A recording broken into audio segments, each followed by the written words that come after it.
dito po sa GMA News TV All Sports. Ito na po latest galing sa sidelines from Reyna Villamor. Yes, Noel, as the cliche goes, the teamwork makes the dream work, and that's what exactly the Philippine Navy team needs to show in this second set. Sabi nga kanina ni Coach Nene, para sa kanila, they need to provide help with each other. They need to communicate more inside the court and to be able to outsmart the Meralco Power Spikers.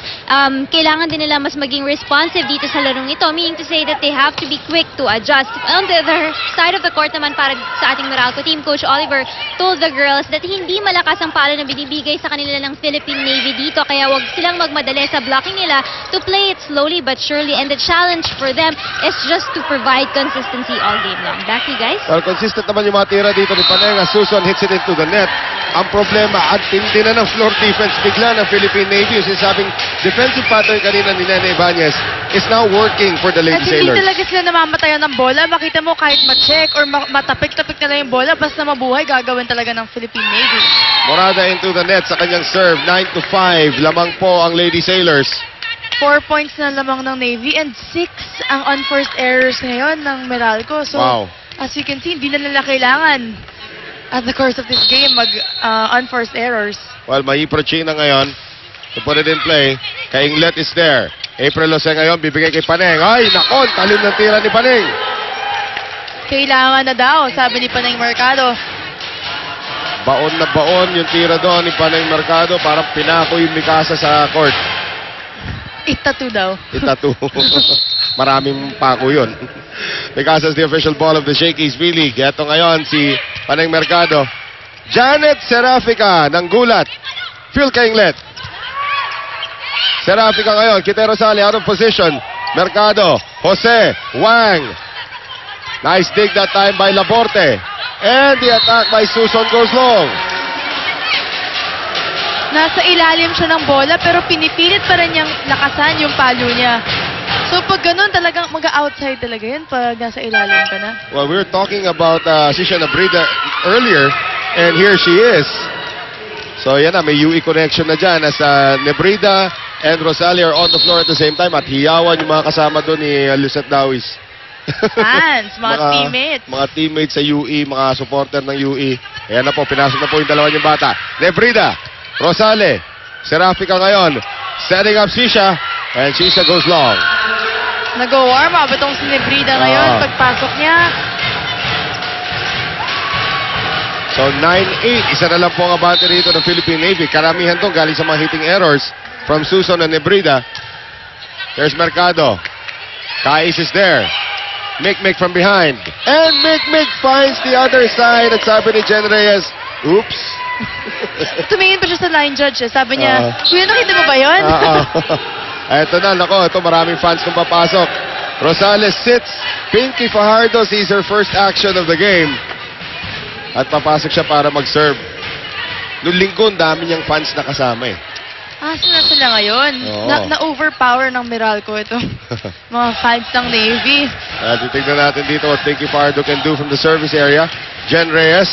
April Jose, running attack now from Coco Wang. Tinulak na lamang pero bumalik. Nice block there from Laborte. Phil Kainglet nilusot kay Serafica. Open spikers ng Meralco ngayon ang gumagawa ng paraan para makahabol at manalo pa ng isa pang set. Medyo quiet nga si M. Penetrante today. Yes. No? And now Coco Kanina Wang. nag-struggle si M. Penetrante dahil sa baba ng set na binibigay sa kanya itong si April Jose. But let's see if makaka-adjust silang dalawa. Nice serve there from Coco Wang. Janet Serafica now. Mick and Coco Wang is not a libero. If that was Jen Reyes, Noel, what do you think na mangyayari? Siguro nakatayo pa rin si April Jose habang nagsiset. Di na gumagalaw yung paa ni April Jose. Ready na siya. Ganun po ang galing yung Jen Reyes. Baka daw kasi magasgasan masyado yung mga gandang sapatos. Oh, here's a surprise move. Jen Reyes does not replace Coco Wang in the back. Replaces someone else as Phil Kainglet will score. Diba, pansinin mo? Pinalitan niya si Maika Morada. So, iniwan nila si Coco Wang sa likod. Maybe, we don't know. Baka may magaling mag-receive at dumepensa. Kahit knowing that she's 6'3", hindi daw disadvantage ang height para kay Coco Wang. That's the thing about liberos. Hindi basta-basta yung middle hitters na nasa likod yung pinapalitan. They can replace anybody sa likuran. And there is the attack there from Morada. Serafica ngayon. Quick set to Mick. And Paneng Hindi na naisalo. Sino ba naka-field nun? Jen Reyes, umabol pa. Nasa likod pa ata. Nasa bench pa ata siya nun. Oo nga. Kukunin niya dapat yung bola. Tiyo. Ayan, si Mikmik tumira. Babalik yung bola for some reason dito eh. Jen Reyes back on the floor.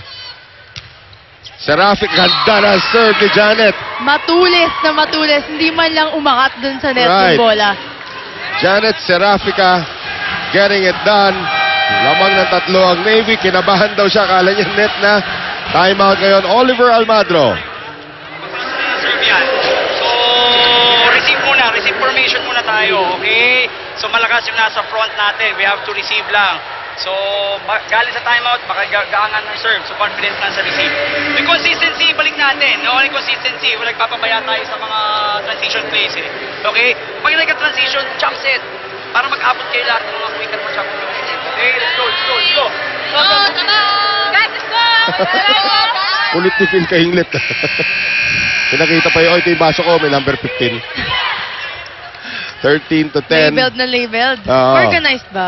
Oo, para naman, syempre, mahirap na yung magkapalit-palit. Saka sayang naman yung baso. Baka naman daw may sakit sa kanila. Pwede rin. Pwede rin. Di wala yung mangyari. At naglalaro din kayo. Kanya-kanya dapat kayo. Just in case na may isang Hindi may naman. sipon dyan. Kung ako, So, ko sa akin yun. Ano ba yun? Pag may sakit naman kasi kami, naka-dorm kami, alam mo yan. Pag kami Oo. may sakit, lahat na yan, hawaan sa Ay, dorm oo. pa lang. Mike Morales looking for a check ball pero napalakas yung kanyang tira. Balik sa apat ang kalamangan ngayon ng Philippine Navy. And Janet Serafica will continue to serve. Magkakaroon tayo ng substitution dito para sa Meralco. Our first look at Ivy Remulla na pinalitan na ni Michelle Gumabaw sa tabi ko. Nawala ako bigla. Pag Oo. ako nawala naman, magugulat ka talaga. Hindi, titignan natin si Ivy. Inuubos na lang daw ni Ivy yung mga natitira niyang taon sa paglalaro ng volleyball. Kainglet, ay, lusot kay Cruzada. Meralco scoring here despite Cruzada and Laborte, two Right. of their highest pointers dito sa game na ito.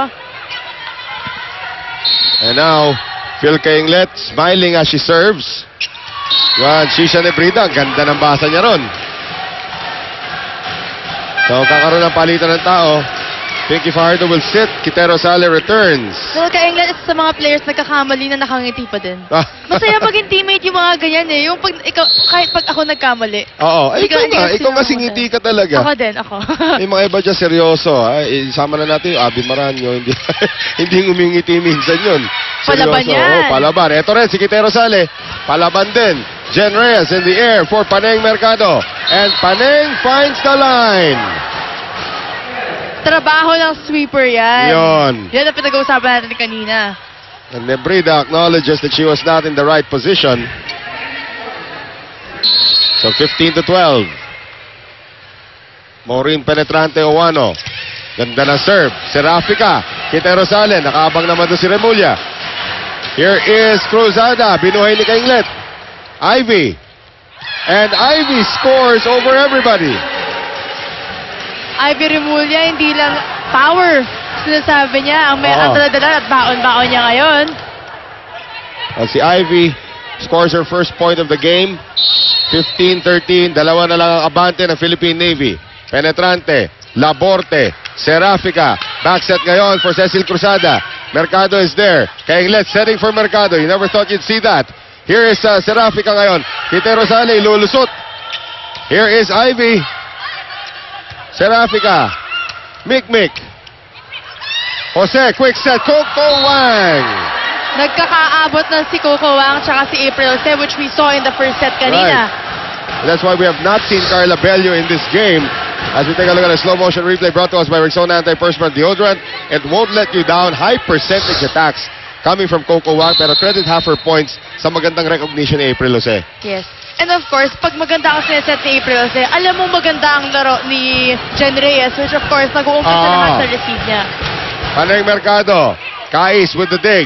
Backset ngayon, Cruzada. Nice block by Wang. Here's Serafica. Combination play for Mai Prochina. And gumagalaw daw ang net. Sino? Si Ivy or si Coco? Isa sa kanilang dalawa. Walang umaamin. 16-14, 2-point lead for the Philippines.